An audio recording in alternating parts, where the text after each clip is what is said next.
The worst board meetings are where the founder is trying to put on a show and is trying to impress and trying to sell and managing optics.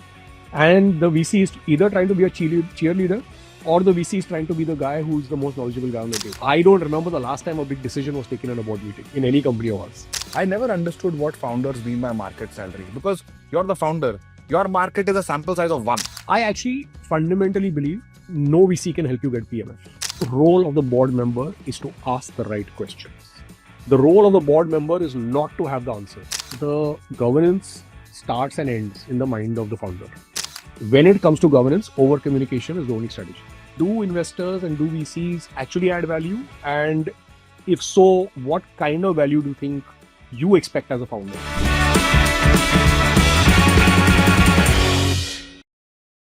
Hey everyone, welcome to episode 25 at Asymmetric. After a light episode last week on IPL, clearly we've got the feedback, multiple comments, multiple WhatsApp messages saying please stick to business, building, venture capital, private equity, and even the economy for that matter. But let's not try and myth bust what is happening if IPL is a business or not. So we are back to our regular programming from this week. We this time have a very special guest, Tarun Davda, aka TD, who's been an investor for 13 plus years with erstwhile Matrix Partners and now Z47. Before that, he was actually an entrepreneur, and before that, did his MBA from ISB. Why is he here today? Well, all of us, me, Shantanu, and Chirag, last week when we were chatting on what should we do next week, we were just all caught up and we realized that all of us actually had board meetings. And that brought us to a quick WhatsApp group call where we realized that we spend a lot of time in preparing for these board meetings, and there was always a usual feedback session on, was it useful or not? And we decided, why not? Let's just do a session.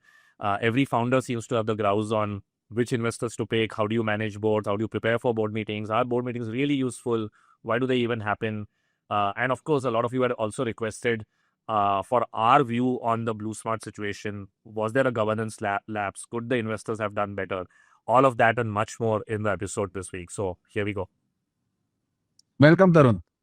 Great. Thank you for having me. I'm really looking forward to this. We discovered it, all three of us, at board meetings last week. No one prepares you for it, and you try to figure it out along. Of course, yeah, you figure it out as you go.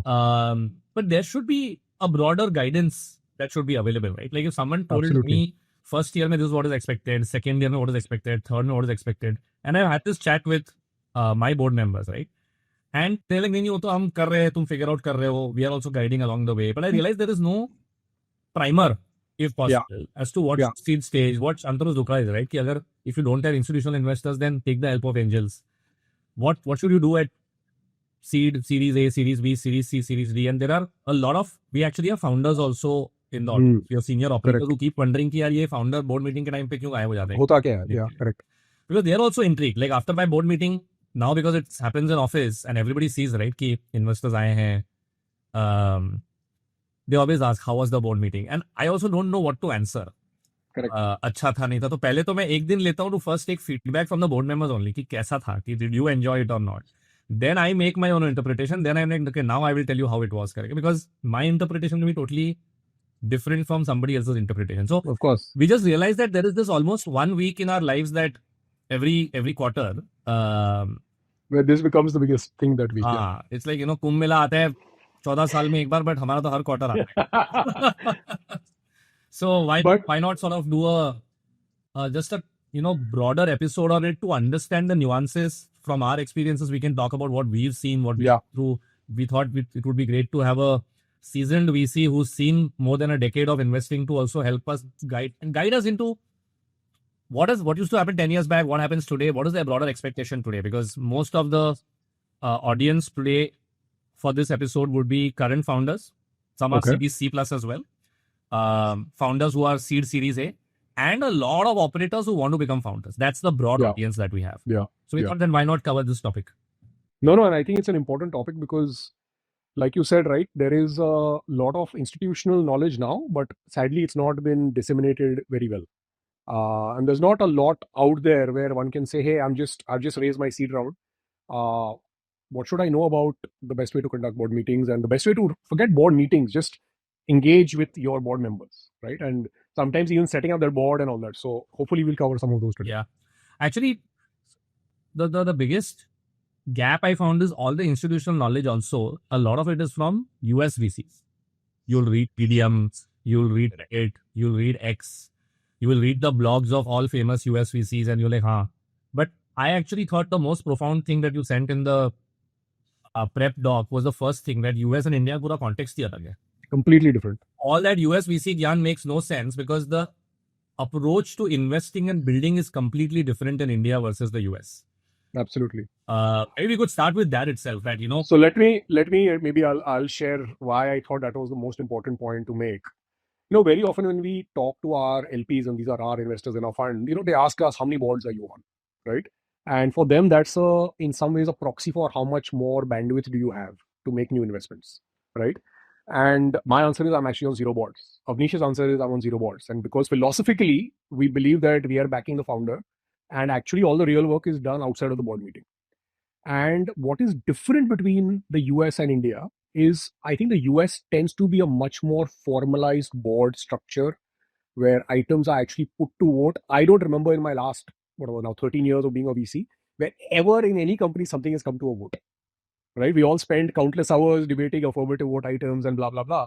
But nothing actually ever comes to a formal vote. If it's coming to that, then you have a broken board in some sense, right? So I think the US is very, very professional, very formal. There's a board structure. All the governance that is there between the investors and the shareholders and the management team is all governed by the board. Whereas in India, I think a lot of the rights and a lot of the governance is actually exercised through the shareholders agreement. And so you will see oftentimes when you guys also, when you're running your companies, if you're taking debt, you're raising a new financing round, typically your secretarial will send, communication to the, different secretarial IDs of your investors, where this could be some fund manager sitting, wherever in whichever jurisdictions who's actually approving things, right? So I think that's the core difference, that a lot of the governance happens outside of that formal board meeting. But somehow this perception is that, board meeting is, this place where a lot of big decisions are taken. I don't remember the last time a big decision was taken in a board meeting in any company of ours, right? It generally happens pre the board meeting. The board meeting is used more to synthesize and make sure that people are aligned. And then post the board meeting, if there's any further tweaks to the plan, then that happens, right?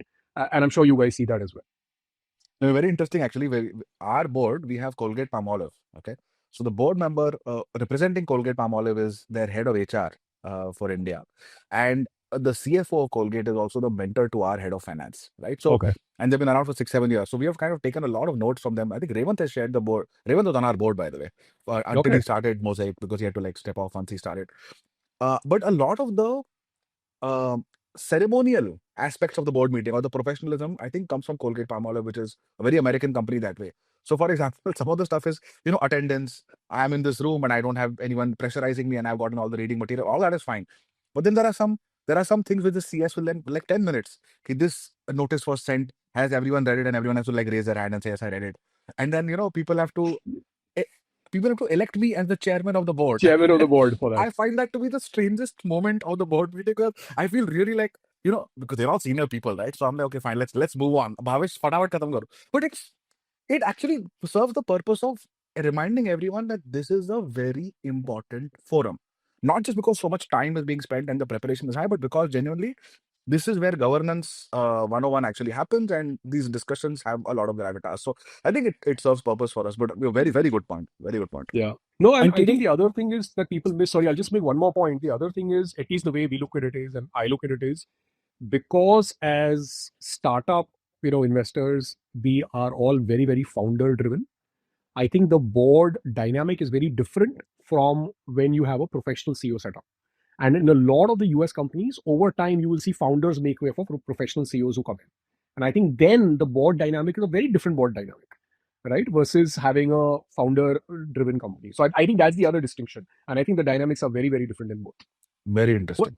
PD, but like you are differentiating that there are companies which are still being run by founders at early stage. Is there a difference between US and India then also, that it'll be more professional? And if so, then what's the underlying thing? Is it more to do So- cultural, that one, we are low trust, hence we got to govern everything by SHA, don't bring many things to the board meeting pre-aligned, or there is more to this? There is more. Yeah. So I'm not exactly sure, but I'll tell you what I've heard because I've not obviously sat on too many of the US boards. But what I understand from our US colleagues and what I just understand by talking to LPs etc. is that the US board structure tends to be a lot more formal. A lot of it comes down to how much board load can you manage. There are certain sort of responsibilities that you carry as being a board member.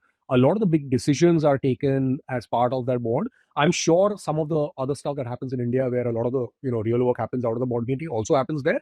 But I think the board meeting is kind of where it all comes together and stuff like that. Where I believe that a lot of the governance is exercised in that board meeting. Whereas, like I said, I think the key distinction in India is a lot of it is exercised through the shareholders agreement. And have you seen that changing in India over the last 10 years, or is it still the same? Actually, we've taken a U-turn. Believe it or not, when I started, and I think as a firm, we've changed our philosophy. I think there was a time where we used to make sure that we would exercise our right to appoint somebody on the board. Okay. And 2 out of 3 of you are, Matrix and Z47 founders, so you all know this, but we actually normally don't appoint or don't exercise our right to appoint somebody to the board. And we realize that there's only downside and there's very little upside.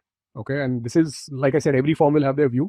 We may or may not this view may or may not sort of sync with what other firms do, but I'll tell you why we do it. So when initially I was on 5, 10, 12 boards at one point in time, right, at peak, and over time you realize almost every day or every third day you're getting some secretarial thing to sign. You're traveling, you're running between airports, and suddenly you're like, boss, your physical signature, this document needs to be scanned.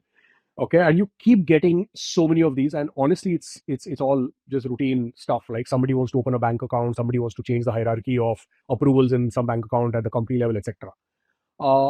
So it comes a lot to that, okay, which is just a secretarial operational overhead. And honestly, the founders sometimes say, "Yaar, boss, ye bahut delay ho raha hai. Every time it's coming to you, then somebody sending it to you, you're taking 3 days to sign. Boss, I can't follow up with 10 investors for signatures every time." So one is it comes down to that, which is just, I think, unnecessary overhead for the company and the founder and for the investor. I think the second is, given we all invest at the early stage, the reality is there is a certain mortality to that investment model, right? And we were just talking about it right now, Shantanu. Oftentimes companies will run out of cash. Oftentimes companies will have certain liabilities. Oftentimes there will be some, legal disputes that, companies have which haven't settled. And if you are a director on the board, I think that comes with its own set of liabilities that will keep dragging you, and you'll start getting multiple notices. And imagine you're getting it for one company. If I'm getting it for 15 companies at one time, like, we will need to have a separate team within a firm just to manage the different notices that all of us are getting across all our portfolio companies. And today we have a portfolio of more than 100 companies active, right? So you can imagine, like, the amount of stuff that somebody needs to manage. I will need to have a separate team within Z47 just to manage this stuff. So we said, listen, all this unnecessary sort of downside and overhead is there. Who's really benefiting from this? Does the founder care? No. The founder cares about your involvement. The founder doesn't really care where are you an actual signatory on the board. The biggest, I think, trigger for us to change and say that we're not actually going to take a formal board seat actually happened when we started seeing when our companies are going IPO. And this is where it really hurts, right? You already waited 10 years to exit. The company goes IPO. Because you're part of the board formally, you start getting exposed to what is called material non-public information, which significantly restricts your ability to exit. Because tomorrow somebody can say you had knowledge of this thing that was happening, but you chose to either sell or hold or whatever because of that. Now, it's just not brain damage you want. You just don't want tomorrow SEBI coming after you, anyone else coming after you. And then you have all these windows saying you can only sell within this window and there's a quiet period and whatever. A lot of us just don't have the luxury of that, right? And we all know liquidity windows anyway are few and far between in private sort of markets. So I think when we all put it together, we're like, boss, actually koi advantage nahi hai. You can exercise all the governance through the shareholders agreement. You can exercise all the high quality, high impact engagement with the management and with the company just through your regular sort of touch points. So this board director seat actually doesn't add a lot of value for anyone. But tell me one thing, the access to non-public information, do you think that link gets kind of broken if you just because you're not on the board, but you're, like, let's say, a meaningful shareholder? See, you can actually then recuse yourself from a lot of these discussions. The moment you know that certain things are getting whatever, but as a board member, I can't keep recusing myself from everything, right? And there are certain liabilities that just come saying that, listen, I'm a formal board director. I have access to a lot of information that I'm signing to. So I think it's more some of these things where, like I said, if there was a real big benefit, and I would love to hear how you guys think about this, right? Like, let's say tomorrow an investor on your board says, hey, I'm actually not choosing to exercise my board seat. Do you really care? Like any of you? I agree with you. Does it even matter? On the year that, see, luckily for us, because we have two directors from the Company side, yeah. side only, we don't need anybody's signature. In fact, it's still a little bit of pain because of the shorter consent notice for most board meetings that we need to do. Correct. And usme bhi I realize it goes to Mauritius. Mauritius se sign hoke aa jata hai, right? You're right. It's just a secretarial hassle that ends up happening. So, in fact, I have seen the other side of what you're talking about. So, at Rebel, we have kitchens, right? And every kitchen, pehle it was QSRs. Now it's just kitchens. But you still need Shop Act, fire license, health license, police license, right? And any license, make kuch bhi agar any inspector comes, he can cite all the board members, and all board members have to appear in court. Yes. So number of times जीवी का नाम है उसमें कि आपको यहाँ पेशवी करनी है, and so that's why there's a big cost of DNO insurance also, right? That Yes. and every director ke liye you have to take DNO insurance, and that's a massive liability again that Cost. you have to keep. Correct. Yeah. So I don't see and it's very good to hear this view, because a lot of founders, when they raise their seed or first institutional round, they're like, यार investor 2 board seat मांग रहा है, मैं majority में नहीं रहूंगा, अब मेरे 3 investor हो गए, 3 board seat है, तो founder के 2 ही है, तो I will lose majority board control, and I'm like, कोई फर्क नहीं पड़ता है. It doesn't matter. Yeah. Nobody actually takes those seats, and push comes to shove, the only reason they'll take it is to sometimes actually push the founder out because there's some fraud that has happened, right? Correct. In which case it's actually, it's deserved if you actually all right. But for me the question was a little that, if you see whenever a startup winds down, right, and I don't know what's happened, but again the number of news articles on numbers not being correct or some auditor flagging something, one of them is your portfolio company also that I just saw read in the news today, these are increasing, right? And then the Aam Janta all rallies and says, oh, what are the board members doing, etc. But what we are hearing you say is that we don't have a formal board seat. You have a right to appoint a board. Correct. And you are saying the SHA governs most of the activities. Maybe you could throw some light as to why do you still get comfort from those affirmative voting rights in SHAs, where you feel that that's enough for good governance? Yeah. So, see, if I were to, and this is just for the, again, benefit of people who are listening who haven't sort of seen these SHAs, right? Typically, there are economic rights, which are, your shareholding, your investment amount, your capital protection through liquidation preference, anti-dilution, all of that. And then there's this whole governance section in the SHA, right? Which is largely governed by what we call affirmative voting items or veto rights, right? Essentially AVIs. Now, a lot of those are about, hey, how much debt can the company take? Right, and if it shoots a particular limit, then it requires affirmative, voting from all the kind of shareholders, or it could be in raising issuing new equity shares in the company. It could be issuance of ESOPs above a particular limit. It could be expanding the ESOP pool, and there's a whole list of such items, right? And generally there'll be 15, 20, right, kind of things that really matter. Now, when you actually synthesize everything and say, where are any changes to the capital structure of the company, right, will require an affirmative vote item. Essentially, you are trying to say that, listen, anything that changes my economic interest in the company, anything where like hiring and firing of KMPs, appointing a CFO, like all these are typically things which, investors will say, hey, this needs to be an affirmative vote item. Essentially, that's your way of exercising governance. You're saying, boss, if you're taking more debt than what you should be taking, if you're entering into related party transactions, if you're appointing a key management personnel which is above whatever X amount of salary, that honestly, if you see, that's enough here. Other than that, if you are trying to get into anything more than that, right, I think you already lost the plot, because by definition, then you're starting with a place of mistrust, right? Like the reason why we invest is you say that, listen, I have done all these checks. Everything, I believe and I trust you, and I can sleep well at night by investing in your company because I've done all the work. But you know what? From a hygiene perspective, let's just make sure these 10, 12 things are sacrosanct, right? And at least that's the way we look at it. How do you make sure? But this will be very different from... Actually, my bigger question is that, like, if you look at the BlueSmart case, right, where the capital is being used. So what you're saying is ki don't use capital, or if you're using capital outside of this, then our approval should be taken. But let's say that approval was not taken. How would you know कि ये capital कहाँ use हुआ है? Is it like So- INS, is it statutory audit, is it internal audit? Like what is going to give you comfort that जो हमने affirmative voting rights बोले हैं कि before you do this, you have to consult us. It's what you're saying. That's Yes. how we will Yes. make sure that the company is governed. But that there's a big assumption that the founders actually are coming and taking that approval. Right? How do you Yeah. make sure that? And see, Yeah. so that's the sad thing, Revant. And I'll tell you, see, I have had situations where somebody has been hired who is above the SHA kind of limits. I've had cases where some angel was issued some, equity shares. Now, technically, these are SHA violations. Okay.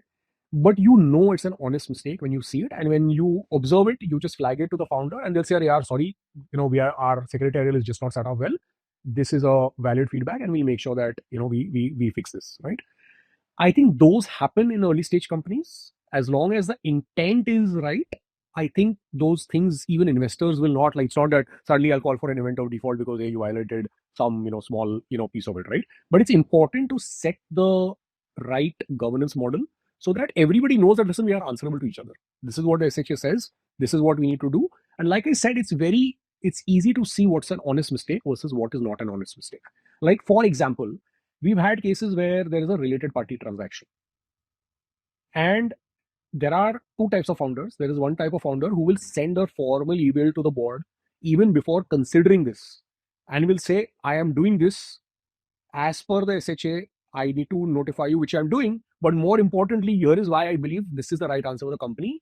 But if you guys say no, I will not do it. Right? And then there is a second one where you find out after the fact that there was some relative hired in the company and there was something where you clearly, it's very easy to know that the founder tried to just evade in some, if I were to use that word, in telling you that, because you know what, then they're like, oh yeah, it's likely that they will never find out.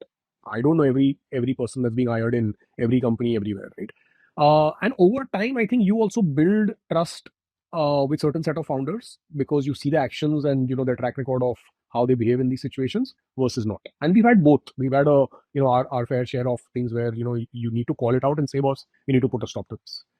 Where I think it gets harder is where there is a clear malintent. And I always go back to what I think Sanjeev InfoEdge had once said this, right? And we were in one meeting where the bunch of these cases that happened in the ecosystem. And Sanjeev said, you know what, the governance starts and ends in the mind of the founder. And no matter what you do, you cannot change that. So if there is a malintent, like you gave the Blue Smart or Gensol example, right? Again, I'm not close to it. We are not investors. I have no idea and I have no more information, which is more than out there publicly. But it seems like there is clearly multiple lapses and many of them were intentional. Okay, at least it seems that way. Now, my whole point is, आप कुछ भी board कर लो, end में सत्यम हुआ ना, like multiple publicly listed companies with all auditors and all blue chip, guys sitting and all, it's a publicly listed company gone through SEBI, norms and disclosures. These things can happen and these things will happen. Every once in a while, there will be a bad apple.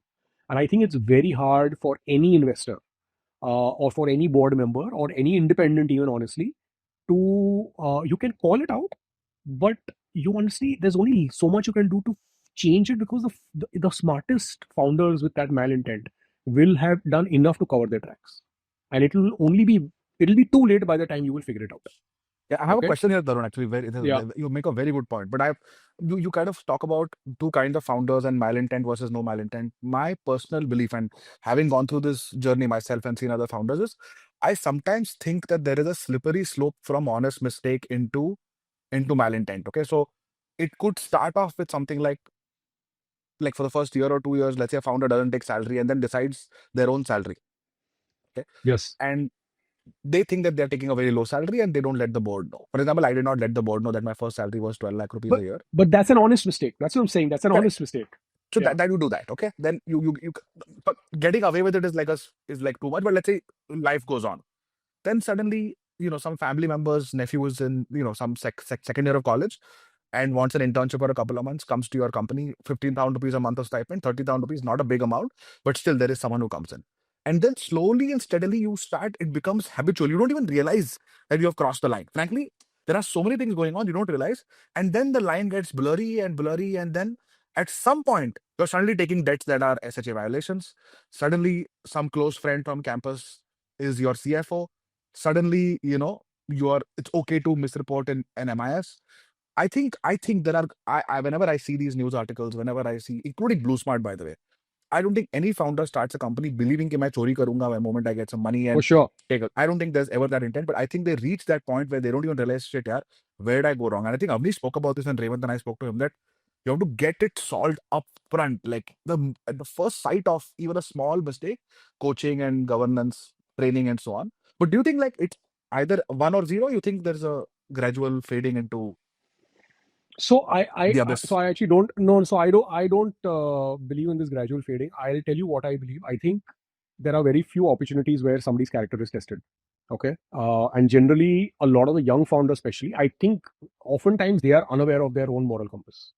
And it's only when a lot of capital comes their way and when they are forced to make certain trade-offs and take either the easy path or take the difficult path. I think at that moment is when the founder who realizes he or she is, and I think the investor realizes. And honestly, that's our biggest, for me, one of the biggest learnings is uh, you can do all the referencing in the world, and we do all of that. You guys know, like I said, 2 out of the 3 of you work very closely with us. We believe in referencing as a religion, and you can solve a lot of this upfront.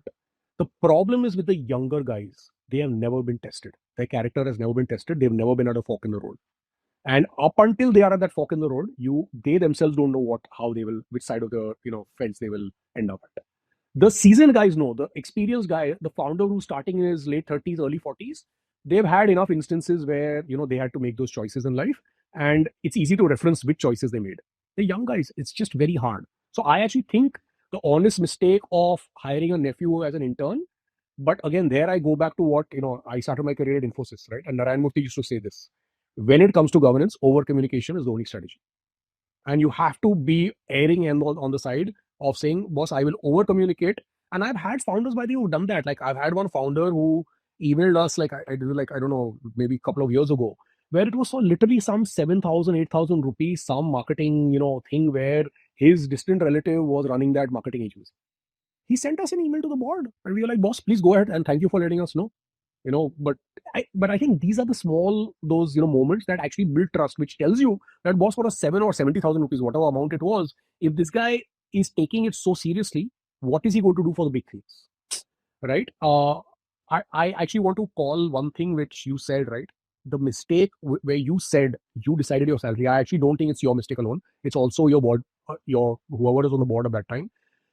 I think one of the most awkward conversations a founder can have with their board is to have their own salary discussion. No one likes it. None of us like it. I don't like to talk about my salary. And, very often board members take the patli gali by saying, boss, you tell me what you think. I actually think that's a terrible idea. And again, I've learned because Avnish, by the way, sends us an email like literally 1st April every year. You're like, guys, new financial year, make sure you're not waiting for your founders to tell you what their salary should be. Proactively bring this up and make sure that you are driving the discussion, you are driving alignment amongst the remaining board members, and err on the side of giving more than what the founder wants, as long as they are being reasonable with the ask, right? And I think it's not that we've done it in 100% of the cases, but that's the intent.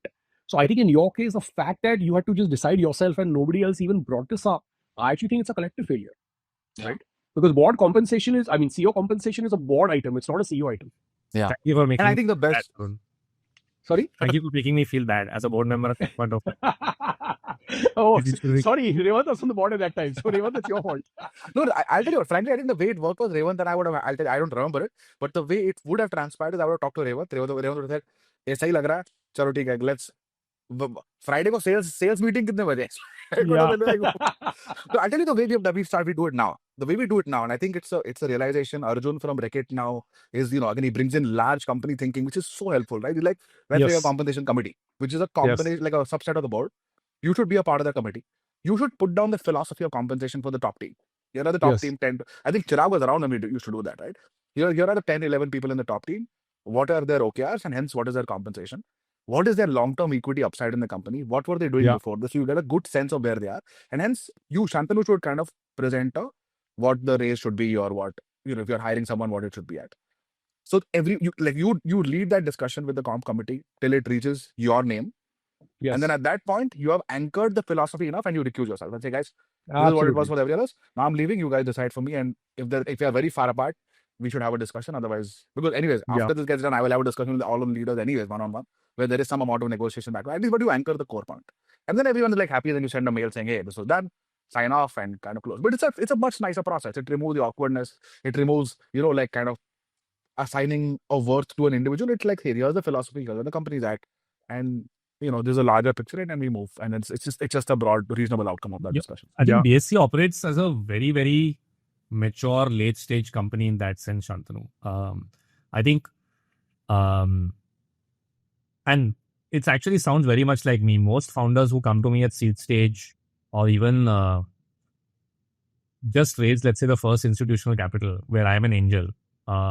And Shantanu and me differ on this a lot, Tarun, but I advise them to either not take or take a much lower number than. And I'll tell you the philosophy there is, I keep telling them, always have the moral right with you. That what you are saying ना कि वो 7,000 रुपए के लिए भी mail आया करके और आपको देखो याद है अभी भी 100%. इस पॉडकास्ट में आके उसके बारे में बात कर रहे हो. My view is investor trust or shareholder trust has to be earned every single day, every week, every month. You earn it, you re-earn it, you re-earn it. Because one slip, and वो trust earn करने बहुत साल लगते हैं बोलते हैं ना, it is like that. And every small thing where you leave something on the table or you take the way where you are saying ki this is for the company and therefore I will take either what you suggest or I will not take it. It's okay, right? Is at least what I advise founders, and it's very hard, right? Especially for founders who have families to support or some liability, Yeah. home loans and stuff like that. But I keep telling them then they're mat low risk, right? Yeah. Okay, not to be a founder, but you can't become a founder assuming that I'll raise $3 million and at least I'll get 50 lakhs of salary so I can support my family. That's not the way you will drive a 15-year, 20-year outcome. For Because sure. पहले For he sure. you are softening the blow कि यार मैं stress नहीं ले पाऊंगा करके. जो आप बोल रहे हो ना, fork in the road. That has to be there from day one because that testing your character happens the most in the first 2 years. Yeah. अगर आप उधर ही No, comfortable हो जाओगे तो फिर आपका character test कैसे हो रहा है कि बनेगा क्या करके business. See, my advice, and so everybody should make enough salary to make sure that their basics are taken care of, right? And lifestyle is like I said, it's hard because everybody's lifestyle is different. Somebody will say I need 25 lakhs a year to survive. Somebody will say I need 1 crore a year to survive. Somebody will say, boss, I need more than 1 crore a year to survive. Our view is with these things is, as companies mature, one of the advantages of having raised some capital is you shouldn't feel the pinch. So should you be able to afford your rent? Should you be able to pay your kids' school fees? Should you be having a comfortable basic day-to-day taken care of? Absolutely. Anything above that, I think the best founders, by the way, and Revant and I know all three of you, by the way, in that mold, the best founders actually push back to the board and say, I know you are happy giving me X, but I actually want X minus. And I know at some point all of you guys have done that. The reason they do it, I think, is to set company culture top down. Because like you said, I think you use the word moral high ground. They say, boss, if I am paying myself market or above market or whatever it is, and I have the highest equity in the company, on what basis will I go and tell my head of finance, my head of marketing, my head of sales or whatever it is, okay, boss, you own whatever 0.5%, 1% equity, but why don't you come at a significant pay cut? He's saying I just lose all moral high ground to do that. So a lot of people actually, the best founders I've seen, use this as a tool to set culture top down. Number one. Number two, they also use this to send a signal to the company saying that, guys, and by the way, we've had a founder, and I was just talking to him over the weekend. We've had a tough 3-4 years, okay, post COVID. I mean, the industry was hit badly, etc. For 2 years, their business was shut. He told me the last time they took a pay hike was in 2019. It's been 6 years. Now, after COVID, I remember asking him twice, and I failed. I should have, forced them to take a pay hike post that. But by the time COVID happened and the business turned around after that, 2022, around 22-23, the business turned around. He was in this, boss, I need to make the business profitable. So the company could, but he said, boss, if I give myself a pay hike, it's going to further elongate my journey towards becoming profitable. Because he's like, if I give to myself, I have to give to my 2 co-founders. तो अभी 3 लोग का मैं whatever 10 lakh 15 lakh 20 lakh जितना भी बढ़ाऊंगा, boss, none of us are in that mind space. First, let's get the business to cash flow positive. Then we'll think about all these luxuries. So I think very often and now what we should do in that case, and what in some cases we have done, in some cases, it's a miss, is to say, okay, but we still want to compensate you. Either this will be deferred compensation, which you can get at some point whenever the company is profitable, or just take this some additional equity in lieu of it, right? Which I think a lot of founders really appreciate, especially when it comes proactively. Yeah. I also feel like, for example, like I know we're on the compensation part, but it's like super important, right? I think, and you're right, the signaling effect of the founder is very high. I never understood what founders mean by market salary, because you're the founder. Your market is a sample size of one. Like there is no market anymore. The McKinsey market or whatever ex-employee, the market is gone, right? So now you're a sample size of one. The signaling effect is very important. Now, for example, I'll tell you recently, right? Now we're in April. This is also appraisal season, etc. Right? We've told the head of finance कि देख दोस्त, top management में ये top लोग हैं, इनका इतना compensation बढ़ना है, because this is what is fair. इतना CM2 धंधे से कहां से आएगा? And let them only figure it out in an indirect way, right? Because now we need to pay ourselves. Frankly, the business needs to spit out cash that we pay ourselves increasingly over a period of time, and we build that business out. Now, equity is one way of doing it, but I think over a period of time, we want to give lesser and lesser of that. Because people devalue ESOPs and you give a lot of it. At earlier stage, it's fine. You can give a lot of ESOPs. तुम्हारा तनख्वाह 50 लाख है तो 50 लाख का ESOP valuation भी कम रहता है, तो फिर 50 लाख का ESOP now suddenly balloons. At this stage, like, boss, ESOP जितना मिल गया मिलना है. That's it. Now, beyond this is now cherry on the top, right? Now, how does a business create CM2 to justify this? And I actually feel like the head of finance should pick this up as a business. And frankly, once this company is like scaled, like I think 3 of us now are at a stage where it's not a lot. If it's 10 people in the leadership team, 15 lakhs each, that's 1.5 crores of compensation of 1.5 crores of CM2 at any of. Revanth हंस रहा है, महीने में कर सकता है तो साल में होगा. It's not a lot. Like Shantanu conveniently हमें अपने साथ जोड़ लेता है. मतलब look at your level here, you are in compensation committee etc. By the way, what you were saying, I think दोनों ends वाले decision में problem है. When you are starting out, that's the tricky area, and when you are scaled up, you are cash flow positive, let's say. And if you speak to capital market guys, ना, जैसे मैं एक दिन पूछ रहा था किसी से कि यार how do you decide C for corporate governance, what are the signals? One thing they said is that if CEO is not taking market salary, it's a flag for us. If so, that's one end कि वो flag है क्योंकि फिर वो potentially चोरी कर सकता है. Right. So at least that's what scaled up. Maybe that's what you were saying, that it's become more Stage of the professional company. Yeah. And you have a professional who's there, not the Yeah, founder yeah. who's running it. But at least that's what the lens they were using. So इधर वाला part tricky है, और starting out वाला part tricky है, where company has raised $500,000, $1 million. Yeah. And then yeah. if a founder is saying, my living expenses are 1 crore, like that's blah for me. मैं तो बोलता discussion ही नहीं करना है, क्या है? Yeah. No, so by the way, we have a company in our portfolio right now which is starting to prepare for its IPO. I think the founder for the last, we have been investors for the last 6 years. The founder for the last 6 years has taken either 24 lakhs or 30 lakhs of salary. Finally, now the company is going IPO, and we are finally doing because all these years the founder himself has now wanted to increase it for all the reasons we discussed. And now we are doing a formal salary benchmarking of all founders in India and around the world in his industry at his revenue scale, what the comps are, and the numbers, I mean, it could suddenly jump up to a few crores. But this is the time, and like I said, a lot of this is in my mind also just context and state specific, right? Actually, on that, I think every now we see, however small, even a 50 million fund who's been around for more than 5 years, has enough benchmarking on portfolio and across. Yeah. So I think the simplest answer, as soon as you get an institutional investor, my guidance to founders is talk to your investor. They will already have a benchmark set, seed stage, series A stage, by sector, consumer brand, deep tech, सब उनके पास data है. That is the biggest value add your investor can do, which is give you the benchmark, which will be a range. In that range, pick something, right? I think my view is at least that solves for a lot of things, because in the end, data gives people comfort, right? कि अच्छा यार, in broader market, this is what is happening. So, I mean, there'll be some ups and downs on age, lifestyle, etc. But at least that range is now very clear, considering we are now 10, 15 years of data, including inflation. Yeah. I think the challenge, Revan, happens when, and like I said, fortunately, the kind of founders we choose to work with all are very missionary, and most of them don't think about salary. Like you said, they're not here to solve for the lifestyle. The challenge happens where if somebody comes with absurd asks, that conversation can start getting very, very awkward. And like I said, those things you have to solve at entry. So I'll give you one anecdote again without naming the company. There was a time we were looking at 2 companies, okay?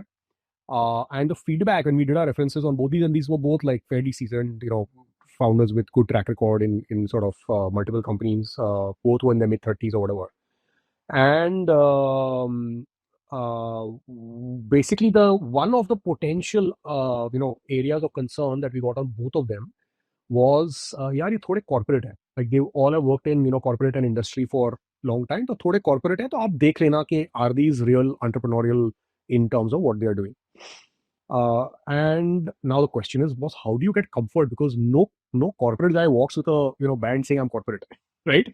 And Amnish, in his own style, simply said, let's ask the founder to send us his business plan for the next 2 years. This is at seed stage, both were at seed stage. And there was only one line item that he focused on. He said, how much salary is the founding team paying themselves? In one case, the founder was saying, I'm paying myself 14 or 16 lakhs a year for the first 3 years. The other team said, each founder will draw a crore. Now, all else being equal, guess which company would have picked to invest in? It's very simple, right? The key question was, is this guy corporate? And we were like, boss, this guy's market value today is 2-3 crores in the market. If he's saying I'm going to start and for the next 2-3 years, I'm taking whatever 15 lakhs, 20 lakhs, whatever salary he had taken, but it was in that range, it straight away answered the question that, boss, a corporate guy would never pay himself that much. Right? And so like I said, in very often these things are solved at entry. The challenge is where if you've not had this discussion at entry and there's a misalignment where you think the founder should take 20 lakhs, but the founder says, boss, mera market value 2-3 crore, मैं तो लूंगा 1.5-2 crore. I'm still taking less than what the market is. That conversation is a very awkward conversation to have. Yeah, if you're a RTO founder and you're type talking problem about लग रही market them. Sorry? RTO type problem लग रही है, पहले पकड़ लो तो ठीक है, नहीं तो हो गया तो फिर RTO कुछ ना कुछ केस तो आएंगे. No, but we have We'll this also term move internally to called other LITs, topics, right? otherwise So very, audience will yes, think yes, like sorry. board सिर्फ salary yeah, बैठ yeah. करते हैं, बाकी सब जो करना है कर लो करके. Yes. No, Okay, so I let's think dive into that. I think Tarun has put. I really liked, the first push on governance through SHAs and then kind of not really nominating a board member and kind of being a lot more. But I think on the second part, and I'll probably club 2 and 3 together, right? VCs adding value on the board versus operators making better board members. And frankly, a lot of times, I'll be very honest, right? A lot of times in board meetings or even in one-on-one discussions, the reason I would gravitate to, let's say, someone like a Revant or someone like a Ravi Nigam on my board would be because they have run businesses of their own, as opposed to lifelong investors. But I actually love the point that you said, like very successful VCs in their world, and you name people like Doug Leone and so on, have never been operators before. So this actually kind of showed me facts that were very opposite Mhm. to my knee-jerk response to kind of sometimes a push or the kind of people I gravitate to in tough times. But do shed light, Tarun, on VCs adding value on the board as well as the kind of board members. And maybe on that, the one nuance I would like to add is today, for example, I'm trying to realize that boards are constructed as a reflection of shareholding, right? कि इसका 10% है तो एक board seat, इसका 20% है तो एक board seat, इसका 40% है तो 2 board seat, whatever, right? Including founder and so on. Yeah. But I think over a period of time, everyone's shareholding and agendas start kind of moving in Diverging. different directions, right? And the board is company first and shareholder second in that way. So would love nuance on how companies move from shareholder representation to actual functional professional boards that put company first without conflict. I think it'll be very good to understand some of these points. Yeah. So before I answer, I would actually love to hear from 3 of you because all of y'all are running successful, companies. All of y'all have a, very illustrative board of, different board members across your companies. And Chirag, don't mean to put you on the spot, but you've been uncharacteristically quiet today. So tell me a little bit about how do you guys see this? Do investors and do VCs actually add value? And if so, what kind of value do you think you expect as a founder? And like I said, I'll come to my view. I'll share my view of what I've seen, but would love to hear from all of you actually. I think at least, in my journeys, definitely at the beginning, when the catch-ups are more frequent, you do these monthly catch-ups. That time, when you're figuring out PMF, I think you guys have seen a lot of journeys where, there is this sense of, okay, is there PMF? Is there economic PMF? Is there profitable PMF? I've heard those terms from Avnish, that this looks like, and then you get into the discussion of that, okay, should you be scaling? Should you be doing okay, incremental scaling, all of that. So I think in initial days, it's very clear that you are trying to search for first product market fit. And then there comes a stage where, at least in my journey, that India has limited TAMs, etc., etc. So how do you figure out the largeness of the outcome, right? So is it going deeper on other products or different strategies that are around it? I think those kind of strategic questions did help me. right? When I brought them to the board meeting, I think 4 years out, what has happened is that the business lines have matured and the existing or the initially what we started has become more BAU, right? So Correct. now the value add is what is transitioning or is in the process of this change is that what are the new things which you should be thinking about? And Mm. it may not be new things. So let's say a DPDP Act is coming. What is the impact on our business which we should have? Or let's say tariffs have come. Is Yeah. there like tailwinds or headwinds for India? And then what kind of opportunities are emerging? So that becomes the more value add than, let's say what a seed stage, early stage would become. That's how at least I have seen it. And I typically like when, people, of course, come to me and say that, okay, how can we add value? How can we, help you? How can we So- be helpful? So that, of course, is a, tricky one where what all we say and what all we ask for. But I think, it's if you see the conversation also, that has changed drastically. So from very, very micro to it's become more macro, more around the business. And of course, the frequency is reduced from a monthly to a quarterly now. Now quarterly. Yeah. No, fair enough. What about you, Shantanu Rewant? Would love your views also, I guess. Where have you all seen the value and where do you think investors should not try to add value? Like, what would you like seeing changed in the ecosystem? Leon, do you want to go? I have a point of view on this. मेरा बहुत लंबा चल जाएगा, but I'll try and keep it short. My broad learning is this, and actually what Chirag said points to that data, right? When he was having monthly conversations, he found it very, very value additive because he would say, "Oh, this insight I had not thought about," and now it's more macro. It's not in the weed. Yeah. Right? I don't think it's with respect to the stage. I think it's Mm. with respect to the information asymmetry that the founder, CEO, as well as the management team have versus what the board has. So in the first 1 or 2 years of the company, when there is a monthly catch up, you are discussing every minor nuance that is happening in your life. Correct. Therefore, the board member or / the investor is very well aware of how you are trying to solve the problems. Correct. Or every step में क्या हो रहा है. Once you start meeting once a quarter and it becomes a little bit more formal, larger board, multiple actors, different incentives, you try to solve for the average of what everybody wants. Because seed stage investor who is now sitting on a 10x, Series A investor who's sitting on a 3x, and a Series B investor who's just come in, all have three different incentives. Seed stage वाला सोच रहा है कि ये 10 का 50 बनेगा तो बढ़िया है सब, राइट? सीरीज बी वाला बोल रहा है यार 3x ही हुआ है अभी तो यहाँ से और 20x होना है तो ग्रो है. Series A, series B guys तो जस्ट कम इन, तो यू लाइक बॉस ग्रो करो because you know I need to see an up round और I need to now see 5x here also, right? So you are now trying to solve for all participants in some way, right? As long as try to make sure that I am giving enough information that helps me get some value back from this. And I think that's Yes. where it breaks, because then you're solving for the average.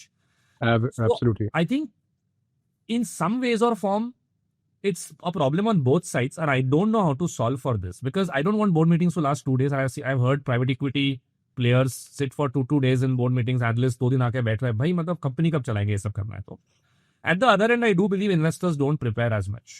Like if a board meeting is happening Absolutely. once a quarter and you are also aware that I have not spoken for a quarter, and yes, पहले जो monthly jamming होती थी अब नहीं हो रही है, then that self-awareness should go into the fact that I really like what you said. Come pre-wired. कि यार प्री-रीड 4 दिन पहले भेजो ना, ताकि मैं चीर हरण करके थोड़ा सा सोच के आऊंगा कि एग्जैक्टली हो क्या रहा है तुम्हारे बिजनेस में, और how do I actually add value.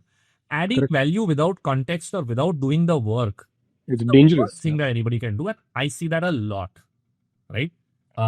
Like there's the common debate we have in our business today is about quick comms, right? I would love if the investors are more knowledgeable about what is happening on QuickCom than me, because you have 10 portfolio companies. In fact, 2 of them are your portfolio companies.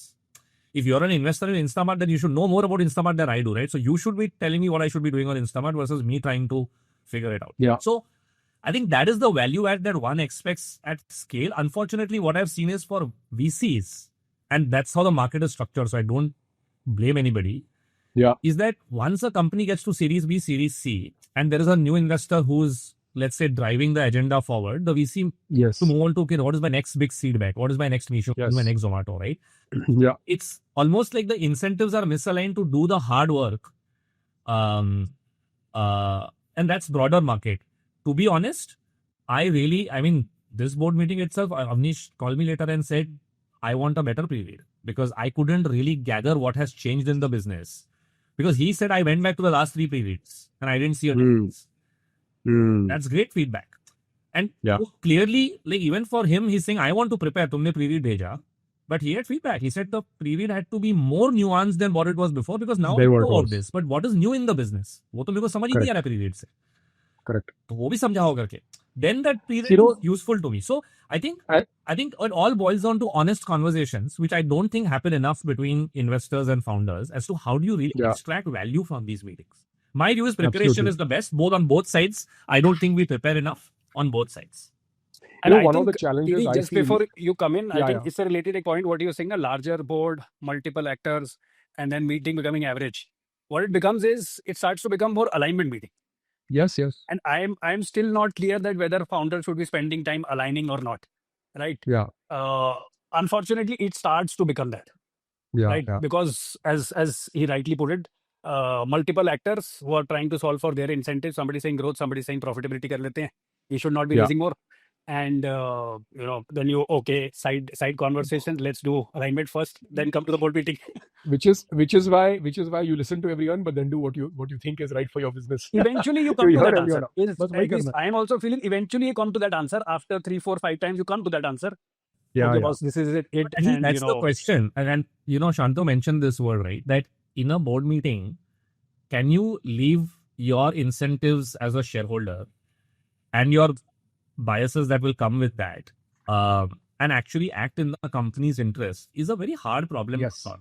Right? Like as a This is founder, actually an amazing point. yeah. As a founder, That's like an amazing and we've point. discussed this, I think multiple times now. मेरा नया Yeah. favorite framework है कि मेरे 3 role है, founder हो, shareholder हो, CEO है. In the board meeting, the CEO is there, right? Because the founder will be emotional, and it has happened. I have actually lost my cool. In fact, एक board meeting के अब तो किसी ने पूछा कि यार तू नाराज क्यों हो रहा है? I'm like यार क्योंकि मेरा जो purpose है उसके against, but I have to control that, right? Because my emotional purpose as a founder is not what is getting solved in the board meeting. It's a shareholder Absolutely. meeting where we have to objectively decide what is good for the company. My emotional state need is not what people have to solve for. But at the same Yeah. time, the incentives of the shareholders also have to be a little unbiased in that sense, right? That Yeah. what matters is the company growth. And it was very hard, no? Like, Yeah. maybe I'm putting you on the spot, but let's say you're in year 8 of a company where you're sitting on a 25x and you would love to see the company get profitable so it can list. But an investor, let's take SoftBank, has just come in and is like, boss, now grow 3x from here. It's conflicting incentives on shareholders, right? And how does a founder or how does the board solve for it? Yeah. No, so I'll share my input on this one, at least the way I think about it. But let me just react to one thing you said, Rewat. And sometimes I think even awareness that I have different roles. I am an investor, but I'm also a board member. And my fiduciary to the company as a board member is different from my fiduciary to my LPs as an investor. But even recognizing that these two can sometimes be at odds with each other. Just the way you said, my role as a founder versus my role as a CEO versus my role as management are all three very different. Shareholders very different, right? Oftentimes in discussions, actually, when you even make that distinction, and like we've had cases, right? Where obviously, listen, all of us have our incentives, all of us have our constraints, all of us are at some level, playing somebody's fiduciary, right? But even telling the founder that, listen, my incentive here as an investor is to do X. But I want to recognize, but I see what you're saying because what you're doing is the right answer for the company. It may not be the right answer for me as a shareholder. Oftentimes, suddenly the discussion just changes track. Because then the founder also recognizes that you have the humility and you are actually calling a spade, right? And I've similarly had discussions with founders where I've said, listen, please separate your role as management versus your role as shareholder because the answers are very different. And in this conversation, please wear the hat of shareholder. We will wear the hat of management, but let's separate these two conversations because otherwise, every sentence you're flipping between management versus shareholder. Yeah. So I think that distinction itself helps sometimes. Sorry, Yeah. before I dive in, Shantanu, I would love to hear your thing, and then, like I said, happy to share some of my thoughts. No, I think I know very, very, very good points. I think for me, there are 3 things. One is as CEO and let's say in certain forums, chairman of the board, I think, and this was something that was told to me early on by Nikhil at 6 Sense. He said, you have to use the board as a resource. Okay. And the board has to have the license to be always confident, often wrong. Okay, because we trust that the founder is closer to the CEO is closer to Business. to the ground, understands. So if we are wrong, that will be filtered out by the management and the founder, right? But if Yeah. on the off chance that we are right and our pattern recognition and our position is right, it will kind of kind of really help shape things. And I've seen that work a lot. A lot of times, I think value is never added in journeys. I think value is added at milestones. And there are Yes. certain positions in or certain points in time where certain pushes have really been very, very valuable to at least me and my team, right? And I've seen different board members do that. And my job is always to know what board member is good at what. So Revant, for example, is a very high quality operator, will go deep in detail and really push. So I've used Revant, and I'll use that word, very purposefully. I've used Revant to give tough feedback, to do weekly reviews, etc. I've used Arjun at Trekit, who has been spent many years at Gillette, to help shape our razor strategy, and specifically that, right? I've used Bala at Colgate for people processes and kind of secondments and moving people back and forth between Colgate and BSC and so on, right? But that's my job. My job is to figure out when we go public, Nikhil Vora will probably play a very critical role given his deep understanding of public markets and his role before Sixth Sense and so on. That's my job. My job is to figure out कौन क्या करेगा, कैसे. But value added is hugely important. And I think honestly sometimes it's existential also, right? So it is my job to know कौन कब करेगा, कैसे करेगा, उनको कैसे evaluate करना है, and then make sure that there is maximum chance of the company benefiting from it. Yeah. No, so Outstanding. I think this is the Yeah. most critical feedback to any founder starting out today. And unfortunately, I learned this only 2-3 years into the journey. Is that everybody has massive strengths. The CEO's job is to figure out this, like we do for our employees, na? कि तू finance Yeah. बढ़िया है, तू ये कर रहा है, तू marketing Absolutely. बढ़िया है, तू ये कर, right? We recognize the strength, and our job is to put the right people in the right place. Now, Yeah. I like what you've said in the pre-read, Tarun, that it's like a marriage. You can't fire your VC, so you can't fire your board member. So if it's a relationship that you're getting into, figure out what are the strengths. Outstanding articulation, Shantanu. This is super Yeah. critical. How do you leverage? Use is a nice word, but I would use the word leverage. How do you leverage? Use and abuse. No, so I actually, I loved what you said, Shantanu, which is, a lot of founders, and especially the younger ones, right? I think the more seasoned ones over time figure it out, but I think the younger ones look at every VC as a Swiss knife. Okay, boss, everything I can get from everybody. Sad reality is that is not true. You will have one VC who's excellent at helping you really finesse your customer value proposition. You'll have another VC who's just great at helping you build your leadership team. You'll have another VC who's excellent at operations, or VC/board member, whatever it may be, right? A part of your job as a founder, just the way you know what is your individual team's strength, you know that, this KMP is excellent at this. If this is the problem, this is the guy in my team I will go to. You should know that about your board. Okay, if you don't know that, you have not done your homework.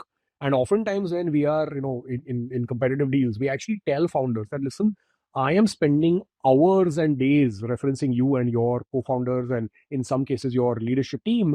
You should be doing the same thing about everybody you're talking to. Please pick up the phone, talk to 5 other founders, talk to ones that have worked out, talk to ones that have not worked out, get all the, good, bad, and ugly about everybody that you're planning to add to your board. Because, it's important, end of the day, that those people will be with you for the next, larger part of 5, 8, 10, 12 years sometimes, right? And it's amazing how most founders don't do that. They will look at the brand name of the firm, they will look at the post-money or pre-money valuation, and then that's how they will choose. But what you realize much later is, boss, you feel good for 24 hours, right? 80 pre is better than 60 pre. But beyond the point, it's all funny math, right? It doesn't really Yeah. change anything.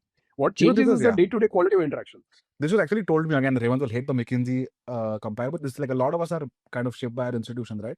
McKinsey mein, the center of any client engagement is a partner, right? And a McKinsey partner and a consultant will have 3-4 like senior partners / CEO type bosses, right? Yeah. And like 50-70 member teams of analysts, associates, managers, associate partners, etc. The good partners are outstanding at delegating downwards, but the truly great partners are the ones who delegate upwards. Because for 2 reasons. One is massive impact होता है वहां पे, because 3-4 लोग ही हैं वो काम कर लेते हैं, number 1. Number 2, very senior people are very hungry to add value. और काफी sure. सालों से उन्होंने किया नहीं है, तो the really great partners will give the work upwards and then also give pat on the back कि hey to their own boss कि क्या बढ़िया काम किया आपने यार, amazing. And then they're able to leverage them more and more in the future. And I've seen this with junior people in our organization also. If they can leverage their boss well, na, those people do really well in life. So yeah, I think board के लिए भी बहुत important है. But you know what? It's what you said. It starts with you recognizing who is good at what, having a very clear, crisp ask and expectation.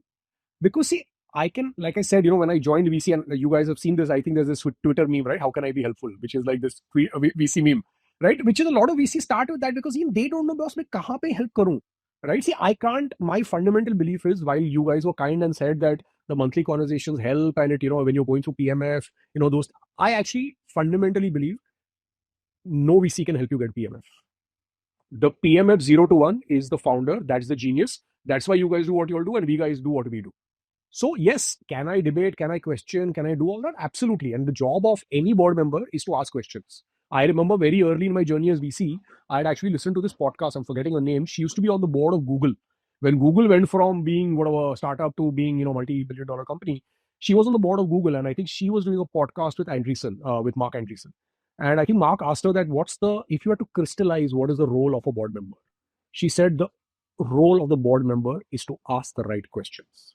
The role of the board member is not to have the answers. Because if we had the answers, we would be building a company. I think that Right? right word is underrated. All questions are expensive.